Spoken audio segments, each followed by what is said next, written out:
Tout le monde a trouvé? Le fond de la classe? Amen. Merci Seigneur. Nous lisons ensemble à 3, au nom de Jésus.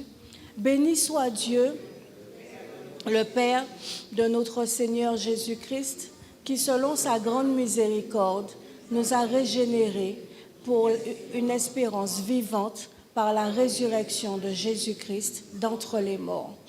Amen. Tu peux t'asseoir dans sa présence. Demande au Seigneur d'ouvrir les yeux de ton cœur ce soir et que tu sois, comme notre sœur nous a conduit dans la prière, que tu sois réceptif à sa parole ce soir, puisque nous savons que sa parole est esprit et vie. Et que comme elle est esprit et vie, alors c'est cette parole qui amène la vie en nous. Alléluia. Béni soit Dieu, le Père de notre Seigneur Jésus-Christ, qui selon sa grande miséricorde nous a régénérés pour une espérance vivante par la résurrection de Jésus-Christ d'entre les morts. Alléluia.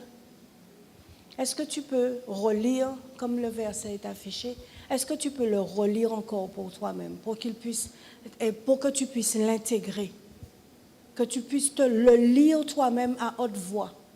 Puisque la Bible nous dit, la foi vient de ce qu'on entend et ce qu'on entend de la parole de Christ. Donc, lis-le pour toi-même à haute voix, pour que ça vienne se graver dans ton cœur.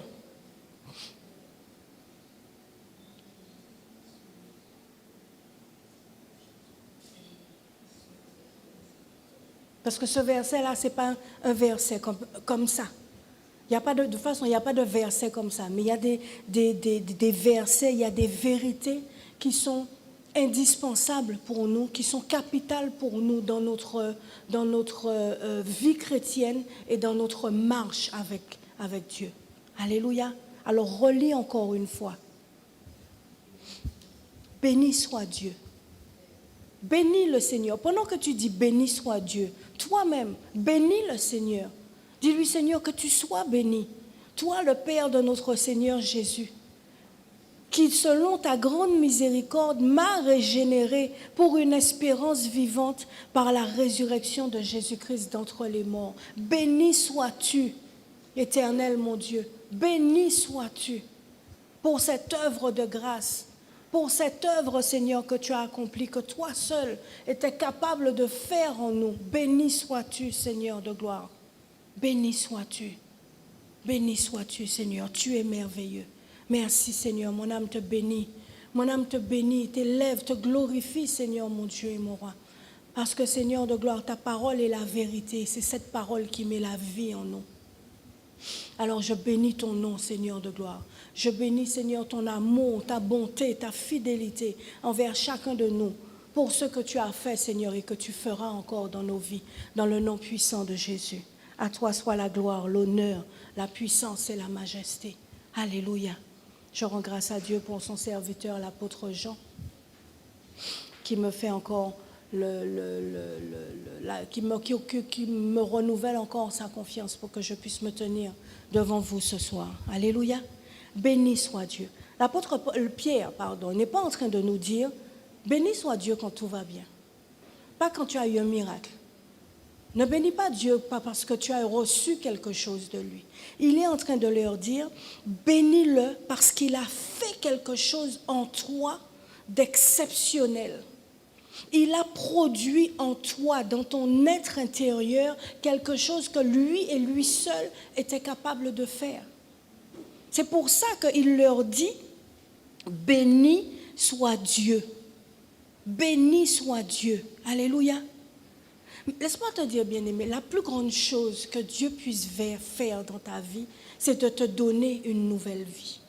C'est la plus grande chose, parce que autrement, personne ne peut te donner une nouvelle vie.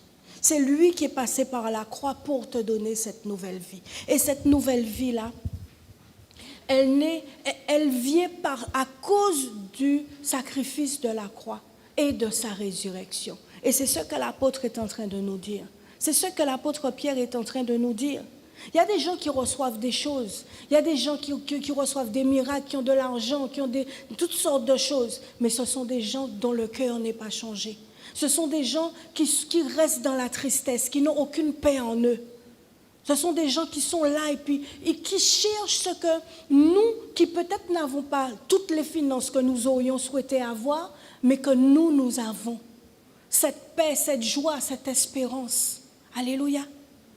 Ce que Dieu nous a donné et que lui seul nous a donné. Dieu ne veut pas améliorer notre ancienne vie. Il veut nous donner une vie et une vie qui est nouvelle, que lui et lui seul peut nous donner. J'espère que tu comprends. Alléluia. Ce soir, nous voulons parler de la régénération. Nous voulons parler de cette régénération. Nous en avons parlé au mois d'avril. C'était le thème du mois d'avril. Et le verset du mois, c'était Tite 3, le verset 5. Et nous n'avons pas parlé, nous n'avons pas eu un culte qui était dédié à la régénération, mais tout au long du mois, nous avons eu l'occasion d'en parler. Alléluia. Donc, j'espère que là où nous sommes aujourd'hui, le 31 juillet, il y a au moins quelque chose qui est resté. Alléluia. Mais même si ça n'est pas resté, je suis venue te ramener. Je suis venue te ramener ce soir. Parce que c'est vraiment trop important pour nous que nous puissions comprendre ce fondement-là, qu'on puisse passer dessus tout simplement. Alléluia.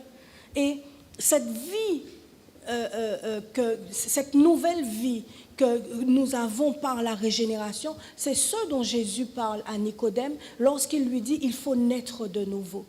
Pourquoi? Parce que cette régénération, c'est ce qui nous donne la nouvelle vie en Christ, qui fait que nous pouvons dire par la suite que nous sommes des nouvelles créatures, que nous sommes des chrétiens. Alléluia.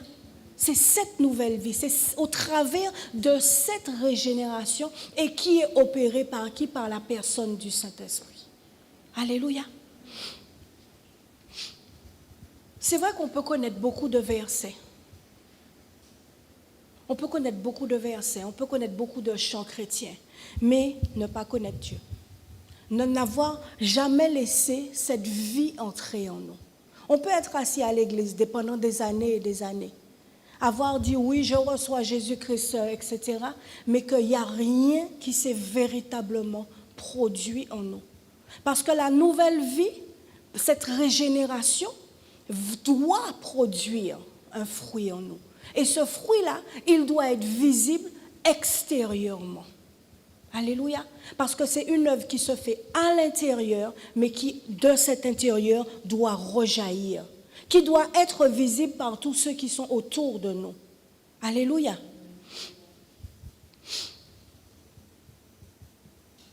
L'apôtre Paul nous dit, Dieu nous a régénérés selon sa miséricorde. Donc la première chose que nous devons comprendre, c'est que cette œuvre de régénération, elle ne vient pas parce que nous avons fait des bonnes choses. D'ailleurs, c'est ce que Tite nous disait. Remets le verset 5 de Tite 3, qui nous disait, il nous a sauvés, non à cause des œuvres de la justice que nous aurions faites, mais selon sa miséricorde, par le bain de la quoi? Régénération et le renouvellement du Saint-Esprit. Le bain de la régénération et le renouvellement, les deux sont du Saint-Esprit. Alléluia. Parce que des fois, on se dit, le bain de la régénération, c'est quelque chose, et puis le renouvellement du Saint-Esprit, c'est quelque chose. Mais les deux sont l'action du Saint-Esprit, font partie des actions du Saint-Esprit dans un croyant. Et donc, il est en train de dire à Tite ici que ça n'est pas parce qu'on a fait quoi que ce soit de bien, ce n'est pas parce qu'on a fait de bonnes œuvres, ce n'est pas parce qu'on est meilleur que d'autres personnes, ni qu'on a passé un test et qu'on a eu toutes les bonnes réponses, ce n'est pas parce qu'on a mérité une nouvelle chance, non.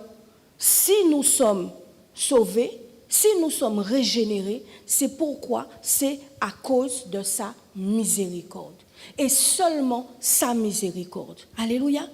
Pourquoi? Parce que personne ne peut se régénérer lui-même. Personne, on ne peut pas. C'est comme, imagine que tu mets un vêtement propre sur quelqu'un qui est malade et qui a un corps en bobo. Mais non seulement qu'il y a un corps en bobo, tu imagines que tu mets une longue robe blanche. Blanche, hein? Bien blanche. Immaculée. Mais le corps de la personne, la peau a des pustules. Et à l'intérieur, il y a des maladies. À l'apparence de cette personne, si la personne sourit et que le visage n'a rien, tu ne sauras pas que la personne est malade. Non. Mais Dieu, lui, il sait. Il sait, il voit, il descend dans les profondeurs, il descend dans le cœur. Alléluia. Donc, de la même manière, nous-mêmes, nous ne pouvons pas nous régénérer. On ne peut pas se régénérer par nous-mêmes. Il faut qu'il y ait une puissance extérieure, une puissance divine qui a vu ce qui se passe à l'intérieur. Pourquoi? Parce que quand on n'est pas sauvé, pour nous, tout va bien. Hein? Surtout si on travaille, on a une maison, on a une voiture, on a tout ce dont on a besoin. Qu'est-ce qu'on a besoin de Dieu? Qu'est-ce qu'on a besoin de Christ? Alléluia. Si ce n'est qu'il nous appelle et qu'il nous attire à lui. Et que nous laissons notre cœur être touché pour pouvoir entendre cet appel qu'il nous fait. Mais autrement, si tout va bien dans notre vie, on ne va pas chercher Dieu. On ne va pas chercher à s'approcher de lui. Alléluia. Donc, lui qui sait que nous sommes séparés de lui, que à cause du péché, à cause de nos offenses, nous sommes séparés de lui. Il sait ce qu'il y a à l'intérieur, il sait ce qu'il y a sous la belle robe blanche. Et il sait que ce qu'il y a sous la belle robe blanche, il n'y a que lui qui peut faire un travail au-dedans de nous. Il n'y a que lui qui peut produire une œuvre intérieure en nous. Alléluia. Et donc, il nous dit, à cause, d'ailleurs, il nous dit encore dans Éphésiens 2, le verset, alors je n'ai pas donné le verset 4, mais le verset 4 dit que Dieu est riche en miséricorde. Si tu peux mettre le verset 4.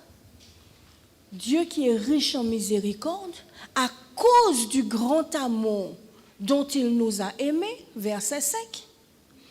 Nous qui étions morts par nos offenses, nous a rendus à la vie avec Christ. C'est par grâce que vous êtes sauvés.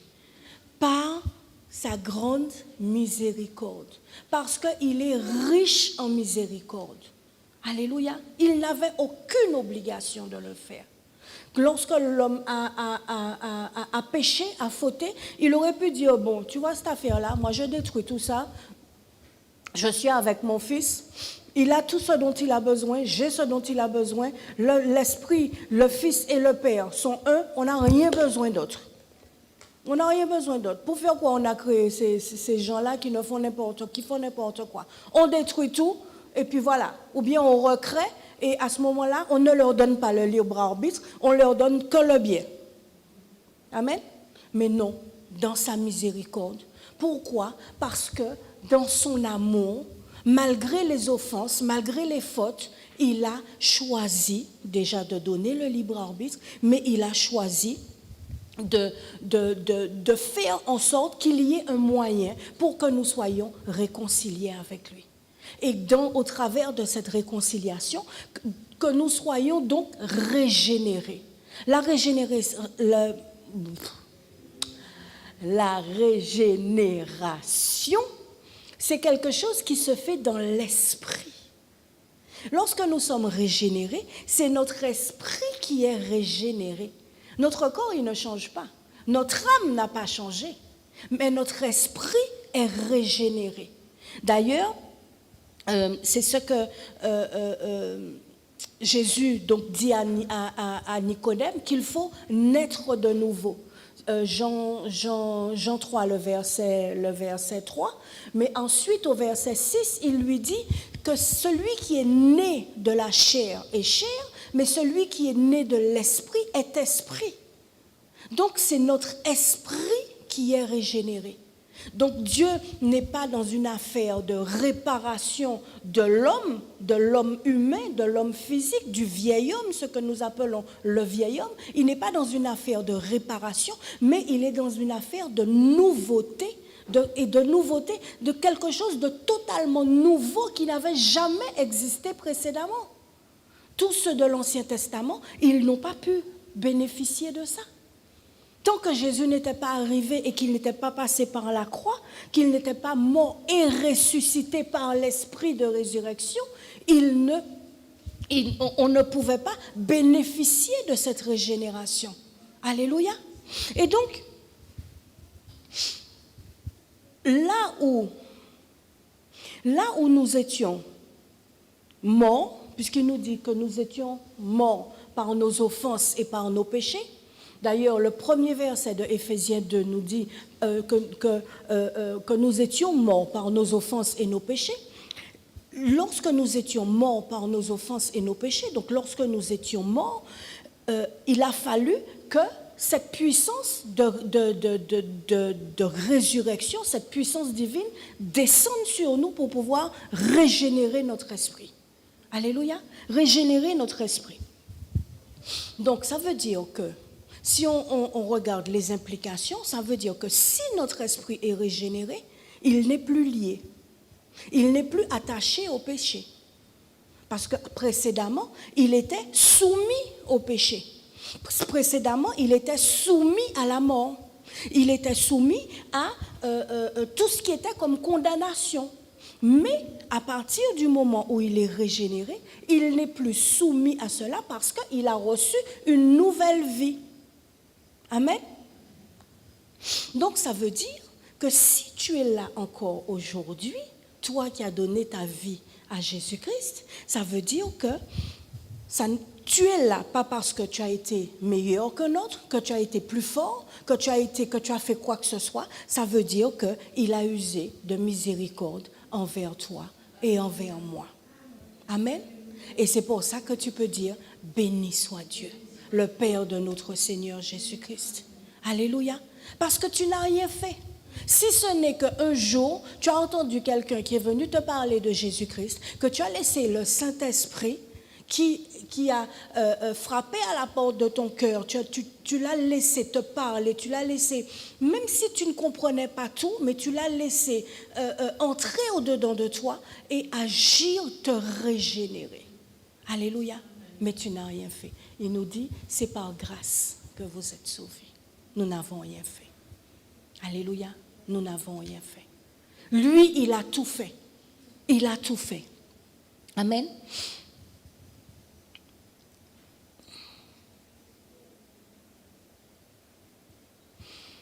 Ce qui est né de la chair est chair. Ce qui est né de l'esprit est esprit. Jean 3, 6. Ça n'a rien à voir avec, même si on a eu un père, une mère, un pote, pasteur, tout ce qu'on veut, ça n'a rien à voir avec ce qu'on a pu faire. Ça n'a rien à voir avec le fait qu'on est entouré avec des gens qui prient, des gens qui ont l'onction ou quoi que ce soit.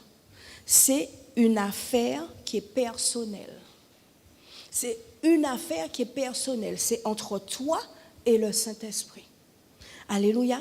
Donc, ça veut dire que chacun de nous doit le recevoir et le recevoir de manière personnelle.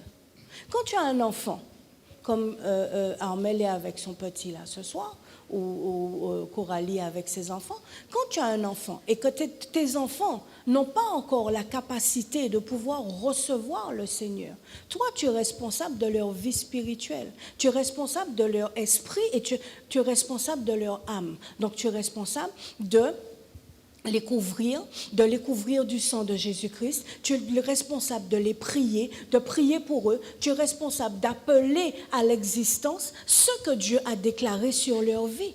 Parce que chacun d'eux ont quelque chose, ont un appel sur leur vie. Le premier appel, c'est déjà de répondre à Christ. Alléluia. Donc, je dis c'est personnel, c'est chacun de nous qui devons répondre à cet appel. Amen.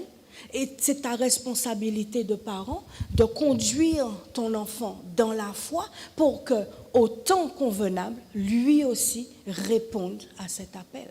Pour que son esprit aussi soit régénéré et qu'il entre dans cette marche chrétienne. Amen. Parce qu'il y a un moment ou un autre où Dieu ne va pas nous demander à aucun de nous, mais qu'est-ce que les autres ont fait pour toi? Il va te demander, lorsque tu as reçu, lorsque tu as entendu la parole de vérité, la parole esprit et vie. Qu'est-ce que tu as fait de cette parole? Est-ce que tu as laissé cette vie entrer en toi? Et lorsque tu as laissé cette vie entrer en toi, est-ce que tu l'as éteinte? Est-ce que tu l'as étouffée? Ou alors est-ce que tu l'as laissée travailler en toi, te faire devenir qui tu es véritablement? Alléluia. C'est ça qu'il va nous demander. Il va nous demander des comptes. Des comptes nous seront demandés. Qu'est-ce que tu as fait de ce que tu as reçu? Et ce que nous recevons avec cette nouvelle vie, c'est la chose la plus importante et capitale de notre vie. Parce que sans ça, nous sommes voués à la géhenne. Nous sommes voués à l'enfer.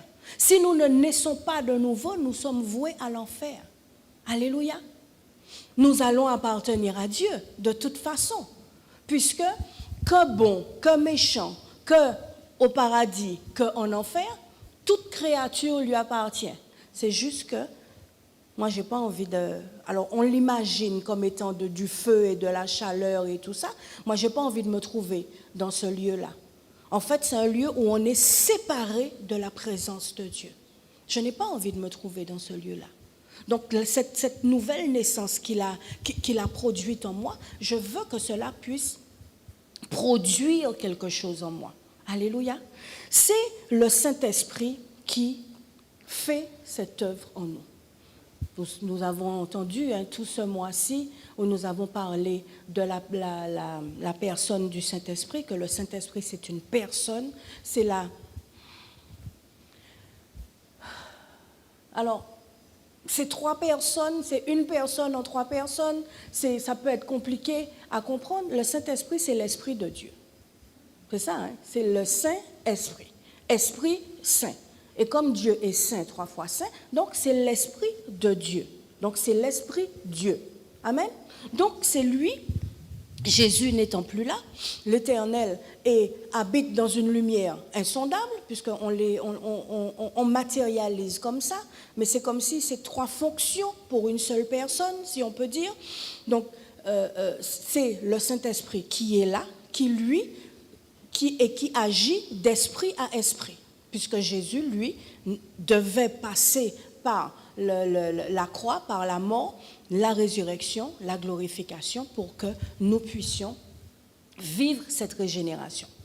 Dans Ézéchiel 36, 26, 27, la Bible nous dit, Ézéchiel, hein, Yannick, « Je vous donnerai un cœur nouveau et je mettrai en vous un esprit nouveau. J'ôterai de votre cœur, de votre corps, le cœur de pierre et je vous donnerai un cœur de chair. » 27, « Je mettrai mon esprit en vous et je ferai en sorte que vous suiviez mes ordonnances. » Alléluia. Donc Dieu sait que le problème initial, le problème majeur, c'est quoi? C'est le cœur de l'homme.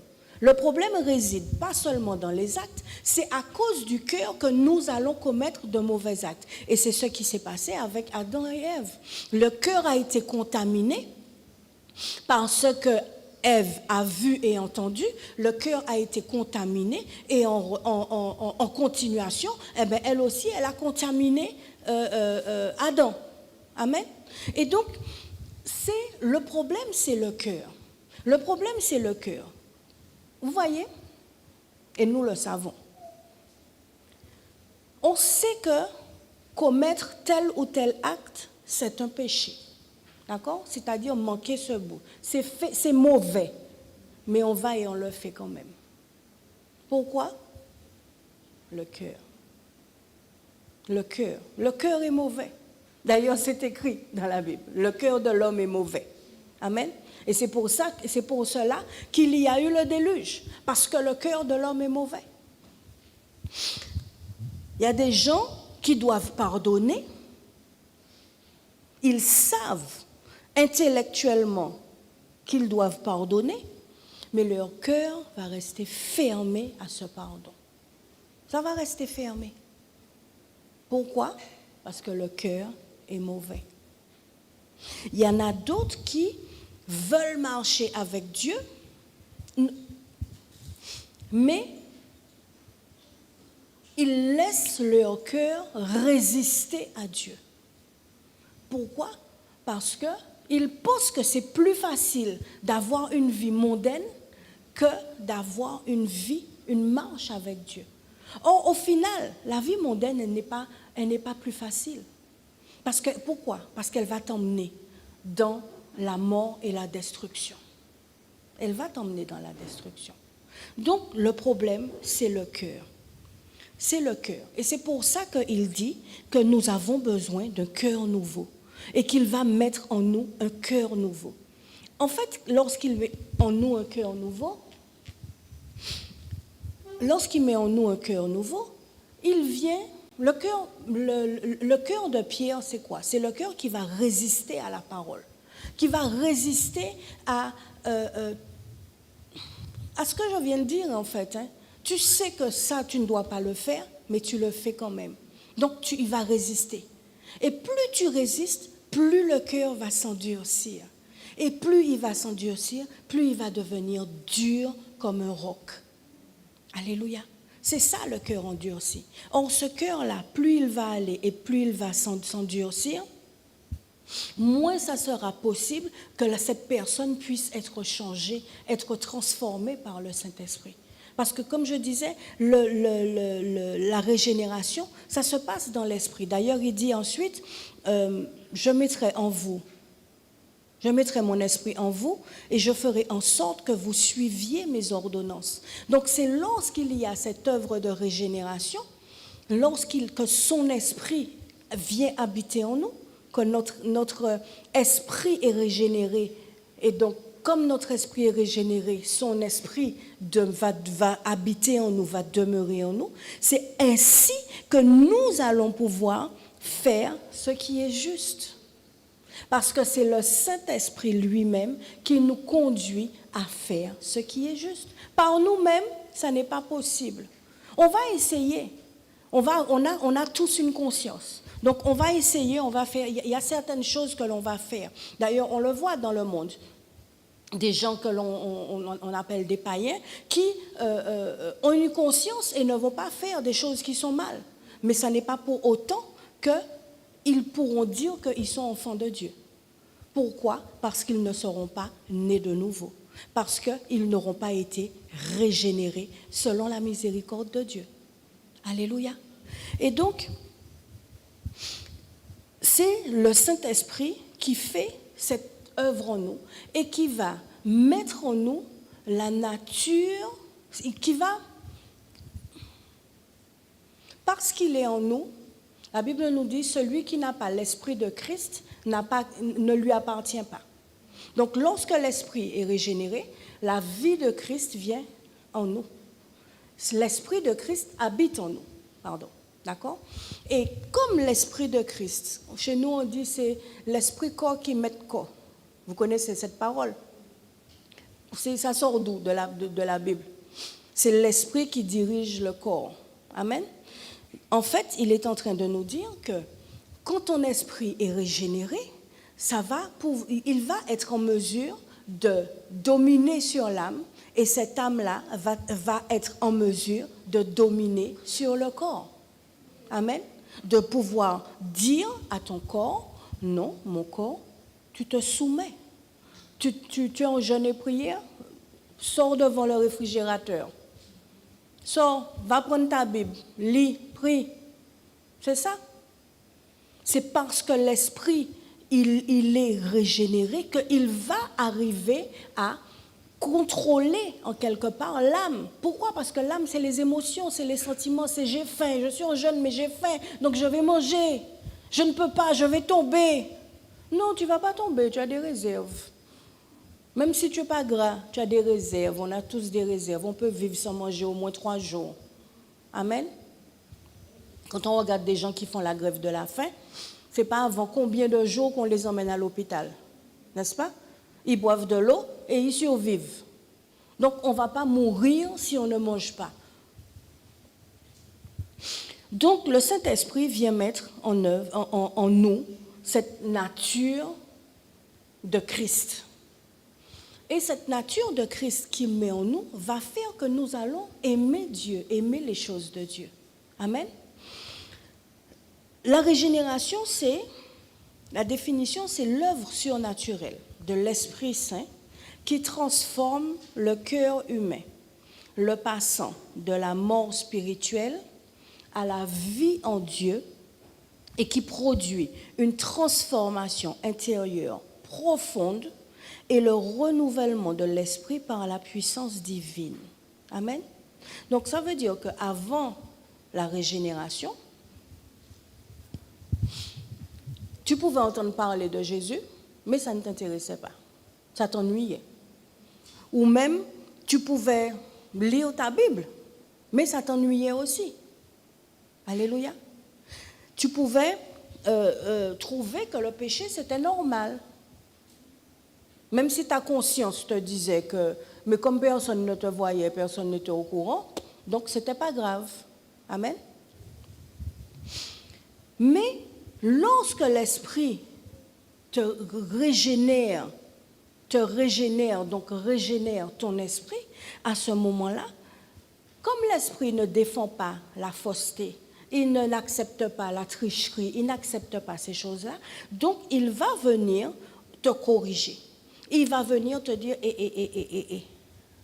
quand tu lis la parole là, cherche Christ dedans. Il va venir mettre en toi ce désir d'avoir la révélation de Christ dans la parole. Et plus seulement de lire parce qu'on t'a dit que bon, il faut lire un chapitre par jour. Donc tu défiles ça, quand tu as fini de lire, tu ne sais même pas de quoi, ce que tu as lu, tu ne sais même pas de quoi ça parle. Si on te demande, tu vas dire, je n'ai pas compris. Pourquoi? Parce que tu n'as pas cherché. Tu ne t'es pas arrêté pour laisser le Saint-Esprit venir te révéler ce qui est dedans. Amen. Pourquoi? Manque de régénération. Manque de régénération. Manque de renouvellement de l'esprit par la puissance divine. Renouvellement de l'intelligence par la puissance divine. Alléluia.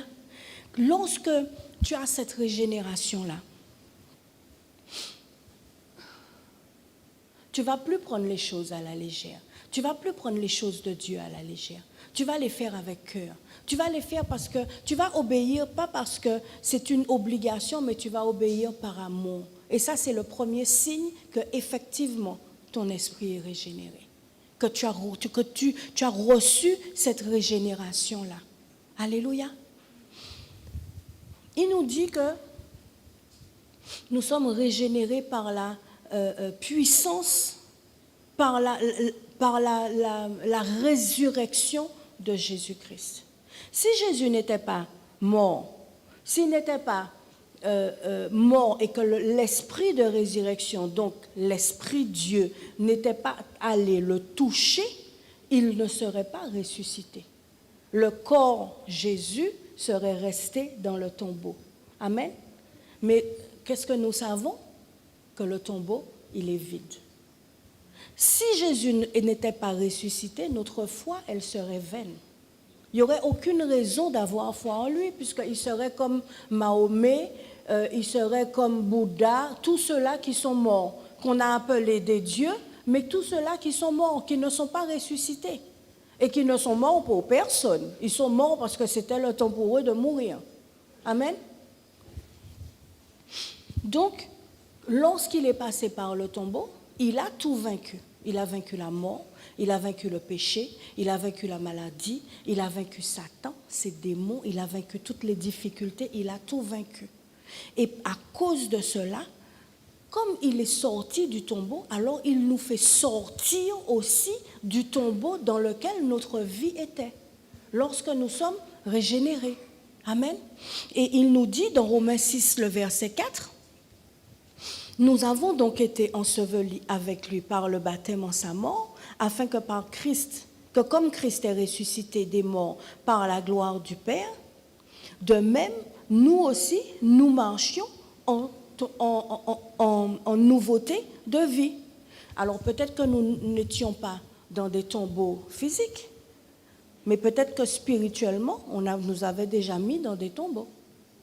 Peut-être qu'il y a des choses qui avaient été faites par nos ancêtres ou par je ne sais pas qui, et nous étions spirituellement dans des tombeaux. Ou peut-être que ce n'était pas le cas, mais que nous sommes dans un tombeau de peur, dans un tombeau de rejet. Parce que tout ça, ce sont des tombeaux. Les tombeaux, c'est là où il y a la mort. C'est là où il n'y a plus de vie, là où il n'y a plus rien qui va être produit. Alléluia. Tout ça, ce sont des tombeaux. Que ce soit la culpabilité. Tout ça, ce sont des choses qui nous enferment. La honte, le rejet, tout ça, ce sont des choses qui nous gardent enfermés. Mais comme lui, il est ressuscité, qu'il est sorti du tombeau, alors il nous appelle aussi par cette régénération à sortir du tombeau. Amen. Il nous appelle à sortir du tombeau. Et il nous dit, de même, nous aussi, donc ce qu'il nous appelle à faire, de même, nous aussi, que nous marchions en nouveauté de vie, parce qu'il est ressuscité. Donc lorsque nous sommes ensevelis par sa mort, nous ressuscitons avec lui dans sa vie. Amen. Donc nous ne pouvons pas dire que nous ne pouvons pas rester, parce que nous pouvons choisir de rester dans les tombeaux. Nous pouvons choisir de rester dans la peur, nous pouvons choisir de rester dans la culpabilité, dans le rejet. Dire, ah oui, mais on m'a trop fait, on m'a trop ceci, on m'a trop cela. On peut choisir, on peut rester dans ça parce qu'on a un passé qui est lourd, parce qu'on nous a fait ceci, cela, parce que la tantinette, le tontonnet, le je ne sais pas quoi, on fait. On peut choisir, mais ce n'est pas ce à quoi il nous appelle. Il nous dit de même, nous aussi, que nous marchions en nouveauté de vie. Ça veut dire que nous ne pouvons plus vivre de la manière dont nous vivions avant, que nous ayons été régénérés. Nous ne pouvons plus aimer ce qu'il nous a demandé de quitter. S'il nous demande de quitter quelqu'un, ça ne veut pas dire qu'il nous demande de haïr cette personne. Ça veut dire qu'il nous demande de ne plus mettre nos affections en cette personne, mais que nos affections soient vers lui. Alléluia. Parce que ça arrive qu'il nous dit quitte cette personne. Parce que cette personne n'est pas bonne pour toi. Elle t'emmène à faire des choses qui ne sont pas justes. Alléluia. Lorsque nous marchons en nouveauté de vie, on ne peut pas faire la paix avec le péché. On ne peut pas faire la paix avec le péché. Non. Au contraire, on doit le dénoncer. Faire la paix avec le péché, c'est savoir qu'on est en train de pécher et puis se dire, bon, c'est pas grave, comme personne ne voit, personne ne sait, c'est mon petit péché mignon. Je fais ça le soir tard, personne ne sait. Vous voyez ce péché-là, ces péchés-là. Ou bien le péché qui est dans ton cœur, puisque c'est le cœur qui est mauvais. Donc ce que tu as contre un tel ou une telle dans ton cœur, personne ne voit, personne ne sait. Mais tu fais la paix avec ce péché-là, puisque personne ne sait. Alléluia. Mais non, nous devons refuser ça. Jésus est mort pour que nous soyons délivrés de ça. Alléluia. Donc nous ne pouvons plus l'accepter, nous devons renoncer. Et c'est pour ça qu'il nous appelle à renoncer par la suite. Amen.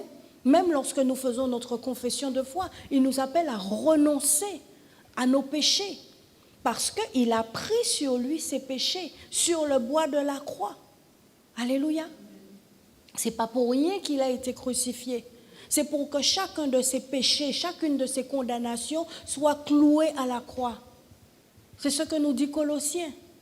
Que toutes les condamnations, il les a clouées à la croix. Tout acte qui nous condamnait a été cloué à la croix. Alléluia. Donc nous ne pouvons pas être en ménage avec ces choses-là. Nous devons les refuser. Nous ne devons pas accepter ça. Alléluia. Ni même nous laisser définir par notre passé. Non, c'est comme ça que je suis. C'est ma nature. Alors que cette nature-là, c'était ce que tu étais avant Christ, avant d'être régénéré. Donc, il n'est pas question de dire encore, ah oui, mais dans ma famille, c'est comme ça qu'on est. Ou c'est comme ça que je suis, c'est mon caractère. Non, non, on n'a plus le droit de dire ces choses-là parce que nous sommes régénérés. Alléluia. En tout cas, si nous le sommes. Si nous le sommes. Alléluia.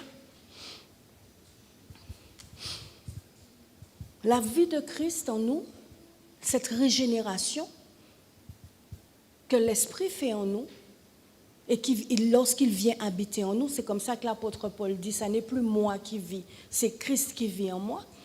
Lorsqu'il habite en nous, il demeure en nous véritablement. D'ailleurs, il dit que si vous m'aimez, obéissez à mes paroles, et mes paroles vont demeurer en vous, moi je vais demeurer en vous.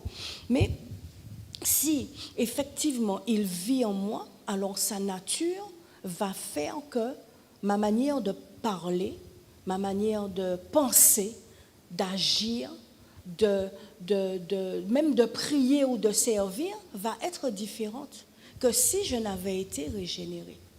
Alléluia. Ça va être totalement différent. Amen. Donc, que ce soit la peur, que ce soit la honte, que ce soit toutes ces choses-là, ce sont des choses qui ne doivent plus me gouverner. Ce sont des choses qui n'ont plus le droit, que je n'ai plus le droit de laisser me gouverner. Parce que comme je disais tout à l'heure, c'est un choix. C'est nous qui faisons le choix de laisser la colère nous gouverner. La Bible nous dit que sa paix nous gouverne. Donc ce n'est pas la colère qui doit nous gouverner. Lorsque la colère nous gouverne, c'est que nous laissons nos émotions prendre le dessus. Non, ça n'est pas possible. C'est sa paix qui doit nous gouverner. Et c'est pareil pour tout ce que nous avons pu vivre dans le passé, tout ce que nous avons pu subir. Nous n'avons plus le droit de laisser ces choses-là nous gouverner. Alléluia. Au contraire, parce que nous savons que celui qui est en nous est celui qui est ressuscité et que c'est celui qui a eu la victoire sur toutes choses. Donc ça doit nous amener à nous aussi vivre la victoire en toutes choses. Alléluia. En toutes choses.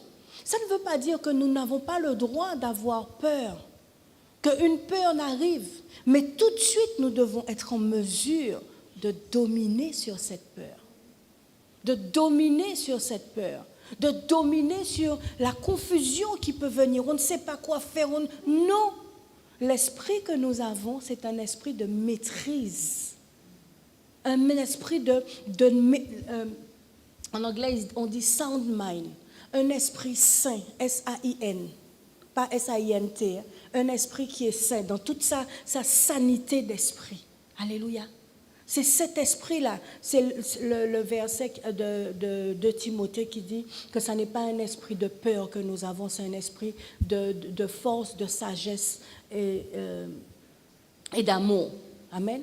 Là où il dit un esprit de force, là où on dit sagesse, c'est un esprit de maîtrise de soi. Donc la maîtrise de soi qui va nous faire dominer sur toutes les choses qui veulent nous déstabiliser. Alléluia. Qui n'a pas connu de problème financier? Je crois qu'aucun de nous ne peut le dire. Moi, la première. Qui n'a pas connu de problème de maladie? Qui n'a pas perdu quelqu'un dans sa famille? Qui n'a pas été rejeté? Alléluia. Toutes ces choses peuvent nous arriver. Ce n'est pas parce que nous sommes régénérés, que nous avons Christ en nous, que les difficultés ne seront pas là. Mais tout va dépendre de la manière dont nous agissons. Pourquoi? Parce que nous ne sommes plus qui nous étions. C'est ce que Corinthiens 5, 17 nous dit, que si nous sommes en Christ, nous sommes une nouvelle créature. Comment? Par la nouvelle naissance. Les choses anciennes sont passées, nous ne sommes plus ce que nous étions. Nous sommes une nouvelle personne, donc nous ne sommes plus obligés de suivre ce que notre âme nous dit. Nous ne sommes plus obligés de suivre ce que le monde nous dit. Alléluia. Nous ne sommes pas obligés. Ce que nous sommes obligés de faire, c'est de prendre le dessus sur toutes les déstabilisations qui peuvent arriver dans nos vies. Alléluia. Pourquoi? Parce que nous ne sommes pas seuls. Parce que celui qui est en nous est plus grand que celui qui est dans le monde. Celui qui est dans le monde, c'est toutes les peurs, toutes les colères, toutes les situations, toutes les attaques, tous les combats. C'est tout ça.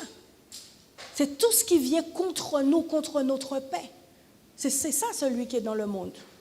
Tout ce qui veut nous empêcher d'accomplir notre destinée en Christ. C'est ça, tout ce qui est dans le monde. Mais celui qui est en nous, c'est celui qui a régénéré notre esprit.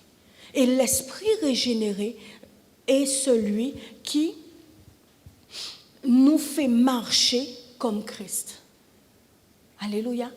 Qui forme en nous la nature de Christ. Puisque c'est l'esprit de Christ. Amen. C'est l'esprit de Christ. Donc, il forme cette nature en nous pour nous amener à ce que nous arrivions à la stature parfaite de Christ. Peut-être que nous n'allons jamais y arriver avant la fin de notre vie. Peut-être que ça sera le dernier jour. Mais si nous le laissons chaque jour nous corriger, nous convaincre, nous reprendre, nous dire non, la manière dont tu veux agir, là, ça n'est pas ton vrai toi. Ça n'est pas ta véritable nature. Agis selon qui tu es véritablement. Alléluia. À ce moment-là, la nature de Christ est formée en nous. Et Pierre toujours nous dit que sa divine puissance, quelle est sa divine puissance? L'esprit, ce même esprit de force, de sagesse, d'amour, de maîtrise de soi, de révélation, tout ça, c'est le même esprit, l'esprit de vie, l'esprit de vérité. Ce même esprit-là, cette divine puissance nous a donné tout ce qui contribue à la vie et à la piété. Donc, ça doit nous amener à vivre véritablement cette nature de Christ. C'est pour cela que c'est la première œuvre que le Saint-Esprit fait en nous, cette régénération de notre esprit. Alléluia. Cette nouvelle naissance, c'est ça qu'il fait. C'est comme ça que tu dis, oui, je suis sauvé. Mais si tu es sauvé, comporte-toi comme quelqu'un qui est sauvé. Comporte-toi comme quelqu'un qui est sauvé. Et non comme quelqu'un qui est avant la régénération. Sinon, tu jettes sa miséricorde au foin. C'est ça. Tu méprises la miséricorde de Dieu. Tu méprises l'amour qu'il a manifesté. Tu méprises cela. Et nous n'avons pas le droit de le faire. Alléluia. Nous n'avons plus le droit de le faire. Amen. La régénération, c'est la première œuvre. C'est l'œuvre qui va marquer le commencement de la nouvelle vie. Et il nous parle de régénération, le bain de la régénération et le renouvellement par le Saint-Esprit. Le renouvellement, c'est le processus, c'est Romains 12:2 qui nous dit « Ne vous conformez pas au siècle présent, mais soyez transformés par le renouvellement de l'intelligence afin que vous discerniez quelle est la volonté de Dieu, ce qui est bon, agréable et parfait. » Donc le renouvellement, c'est le processus par lequel nos pensées, nos émotions, nos réactions, tout ça vont progressivement s'aligner sur cette nouvelle vie. Parce qu'il y a la nouvelle vie qui est déposée en nous, mais maintenant, nous devons apprendre à vivre selon cette nouvelle vie. Alléluia. Et c'est pour ça qu'il nous dit de ne pas d'oublier ce qui est du siècle présent, d'oublier ce qui est du monde, mais de nous laisser être transformés, régénérés par le Saint-Esprit, enlever les anciens raisonnements, enlever les paroles anciennes, tous les réflexes de survie que nous avions, d'enlever tout ça pour que nous puissions nous aligner parfaitement à la volonté de Dieu. Nous aligner à ce qui est bon, ce qui est agréable et ce qui est parfait. Et c'est pour ça qu'il est important pour un croyant d'entretenir l'intimité avec le Saint-Esprit, d'entretenir cette relation, d'entretenir l'intimité avec la parole, de savoir prendre du temps pour se plonger dans la parole. Alléluia.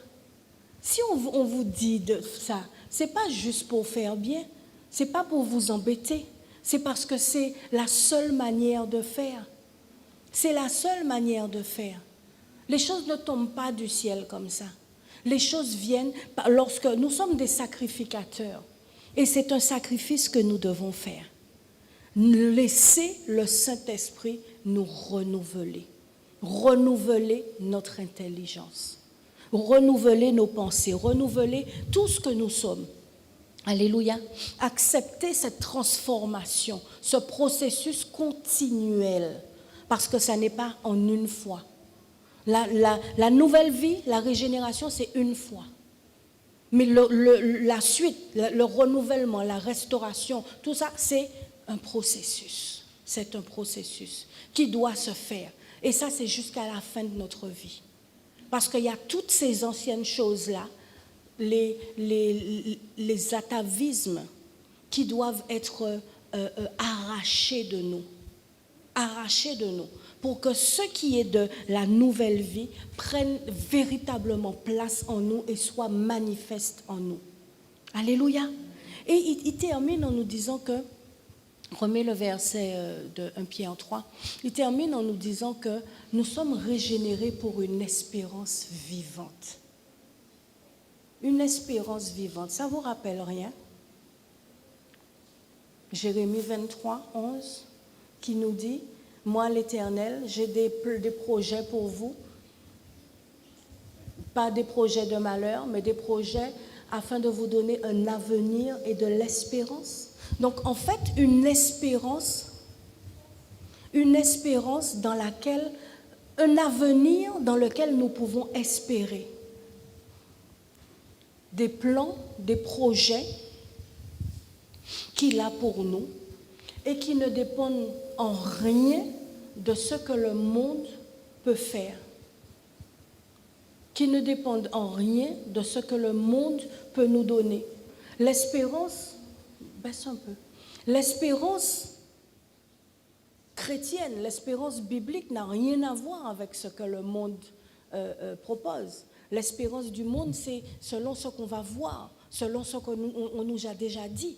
Mais l'espérance vivante, c'est une personne.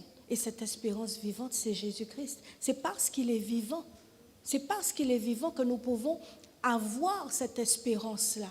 Et Hébreu nous dit que l'espérance, nous l'avons comme une encre pour notre âme. Donc notre esprit est régénéré, mais notre âme peut être encore batifolée, d'accord? Mais comme nous avons cette espérance, nous pouvons attacher notre âme à cette espérance pour qu'elle reste fixée et que justement elle ne parte plus dans tous les sens. C'est comme ça qu'il dit que je te parlerai et je te montrerai si tu dois aller à droite ou à gauche. Je te montrerai le chemin sur lequel tu dois marcher. Pourquoi? Parce que notre âme est fixée à cette espérance. Parce que cette espérance, elle est vivante. Alléluia. Donc, quelle que soit la saison que nous traversons, nous sommes à la fin du mois d'août, de juillet, nous allons entamer le mois d'août. Quelle que soit la saison que nous avons traversée pendant ces 7 premiers mois, il y a une chose que nous pouvons garder et avoir et garder, c'est cette espérance-là. Ne pas perdre cette espérance. Pourquoi? Parce qu'il a des plans, des projets pour nous. Sinon, pour faire quoi il nous aurait régénérés? Pour faire quoi il aurait régénéré notre esprit? Pourquoi il nous aurait donné cette nouvelle vie s'il n'avait pas quelque chose pour nous, quelque chose de bon et de merveilleux? À quoi bon? Pourquoi il aurait perdu son temps? Pourquoi il serait allé à la croix? Pourquoi il serait sorti du tombeau? Pourquoi? Ça n'aurait aucun sens. Alléluia. Mais cette espérance, même si nous ne voyons pas encore les choses, mais nous pouvons avoir cette espérance et rester attachés à lui, rester attachés à Jésus, parce qu'il est vivant, et qu'il n'a pas changé, et que ce qu'il a fait déjà précédemment, il est encore capable de le faire. Alléluia. Le bien qu'il a fait à un frère ou à une sœur, il est capable de le faire pour nous aussi, pour les membres de nos familles. Il est capable encore d'agir. Il est le même hier, aujourd'hui, éternellement. Il n'a pas changé. Il est encore capable, il est encore sur son trône et il agit encore aujourd'hui. Alléluia.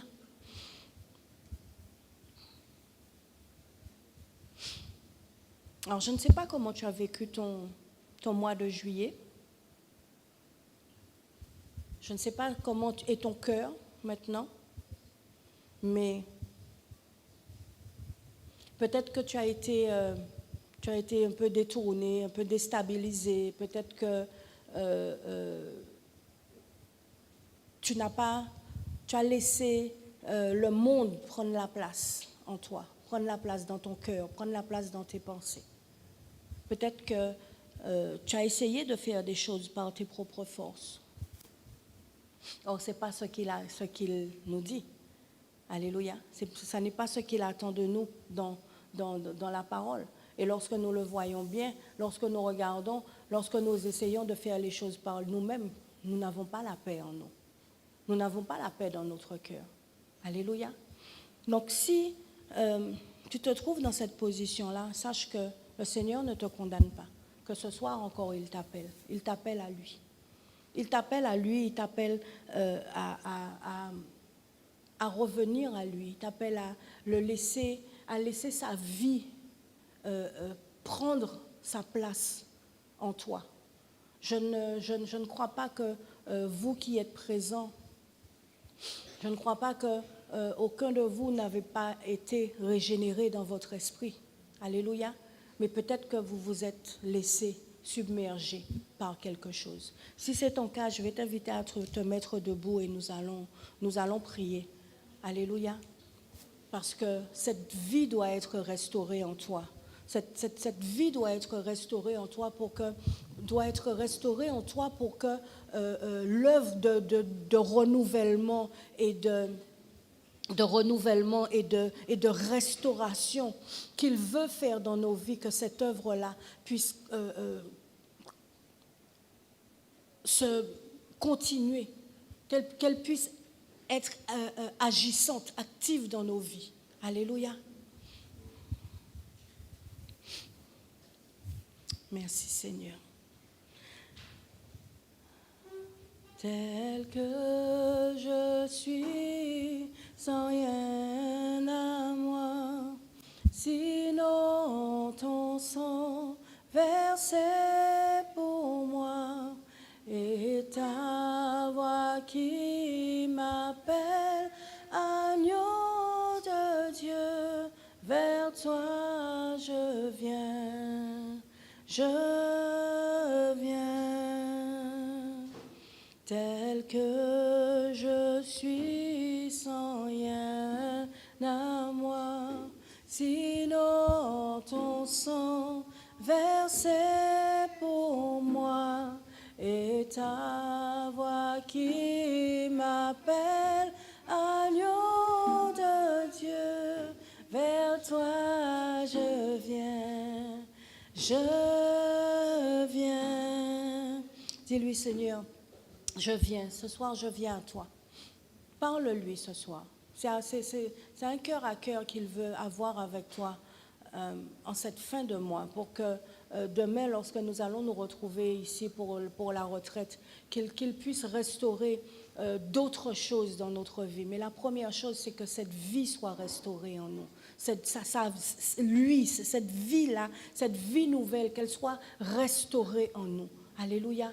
Qu'elle soit renouvelée en nous. Alors demande-lui, dis-lui, Seigneur, je reviens à toi ce soir. Je viens à toi, Seigneur, parce que je reconnais, Seigneur, que j'ai peut-être fait des choses que tu ne m'avais pas, dans lesquelles tu ne m'avais pas conduite. J'ai peut-être essayé de faire les choses par mes propres forces. Je reconnais, Seigneur de gloire. Je ne sais pas, je dis des choses comme ça, mais toi, tu sais. Peut-être que tu sais comment tu t'es éloigné de lui. Parle-lui ce soir, parle au Seigneur, dis-lui, Seigneur, je reconnais mes fautes, je me reconnais mes erreurs, je reconnais, Seigneur, mes faiblesses, là où tu m'attendais, Seigneur, dans la prière, là où tu m'attendais dans la parole, là où tu m'attendais, Seigneur, que je laisse ta vie travailler en moi, là où tu m'attendais, que je laisse l'esprit me conduire, je n'ai pas écouté, j'ai fermé mes oreilles, j'ai fermé mon cœur. Mais je viens à toi ce soir, Seigneur, pour reconnaître ses péchés, reconnaître ses offenses, reconnaître ses erreurs, reconnaître ses faiblesses. Je reviens à toi, Seigneur. Je reconnais que par moi-même, je ne peux pas changer mon cœur. Je ne peux pas le changer par mes propres forces. Alors, Seigneur, je viens à toi. Je viens à toi, Seigneur, tel que je suis. Prends-moi, Seigneur de gloire, tel que je suis. Parce que tu n'es pas celui qui condamne. La condamnation, c'est c'est l'œuvre de Satan, mais ce n'est pas de toi qu'elle vient, cette condamnation. Alors accueille-moi, Seigneur, ce soir. Accueille-moi. Je viens, Seigneur, renoncer à cette ancienne vie, à cette vie que j'ai laissée reprendre le dessus en moi. Si c'est ce que tu as fait, dis-lui, Seigneur, je renonce ce soir. Je renonce, Seigneur, à toute œuvre des ténèbres. Je renonce à tout ce qui m'a éloigné de toi. Je prie que ce soir, Seigneur, tu viennes me laver par le sang de Christ dans un esprit éternel. Lave-moi, Seigneur de gloire, parce que je crois que tu es mort et que tu es ressuscité afin de me donner la vie, Seigneur, et de me donner cette vie, Seigneur, éternelle. Je le crois, Seigneur, et je le confesse ce soir, dans le nom puissant de Jésus. Alors viens, Seigneur, ce soir encore. Donne-moi un cœur nouveau. Enlève le cœur qui s'était endurci. Donne-moi un cœur nouveau, Seigneur. Donne-moi un esprit nouveau. Un esprit, Seigneur, qui est docile. Un esprit qui est soumis à toi. Donne-moi, Seigneur, régénère encore mon esprit, Seigneur de gloire. Produis encore cette régénération en moi, Seigneur, afin que tout ce qui pouvait être mort retrouve la vie dans le nom puissant de Jésus. Établis, Seigneur de gloire, la vie de Christ en moi. Établis la vie de Christ en moi, Saint-Esprit, parce que je veux marcher avec toi. Je veux me laisser conduire par toi. Je veux te laisser me transformer, m'amener à arriver à la stature parfaite de Christ, à te laisser faire grandir la nature de Christ en moi. Fais cette œuvre en moi, Seigneur Saint-Esprit, car toi seul es capable de faire. Aide-moi à demeurer dans la parole, aide-moi à demeurer dans l'amour, aide-moi à demeurer dans la vérité, aide-moi à demeurer, Seigneur Saint-Esprit, à marcher en étant conduite par toi, dans le nom puissant de Jésus. Merci, Seigneur de gloire, merci, Seigneur, pour ce que tu fais en nous, dans le nom puissant de Jésus-Christ. Si tu le crois, acclame le Seigneur de tout ton cœur. Alléluia. Acclame le Seigneur de tout ton cœur. Et que par cette œuvre de régénération en toi, que tu puisses vivre la restauration de ta joie, la restauration de ta paix, la restauration de ton intimité avec le Saint-Esprit, la restauration que là où il y avait des brèches qui avaient été ouvertes, que la vie, que celui qui est le restaurateur des brèches vienne les colmater pour qu'il n'y ait plus de fuite, qu'il n'y ait plus rien qui puisse entrer pour pouvoir t'empêcher d'avoir cette intimité avec le Saint-Esprit dans le nom puissant de Jésus, qu'il vienne renouveler tes forces, qu'il renouvelle ton intelligence. Dans le nom puissant de Jésus-Christ, merci Seigneur de gloire. À toi soit l'honneur, la louange et la majesté dans le nom puissant de Jésus-Christ. Et nous disons ensemble Amen, Amen et Amen. Alléluia.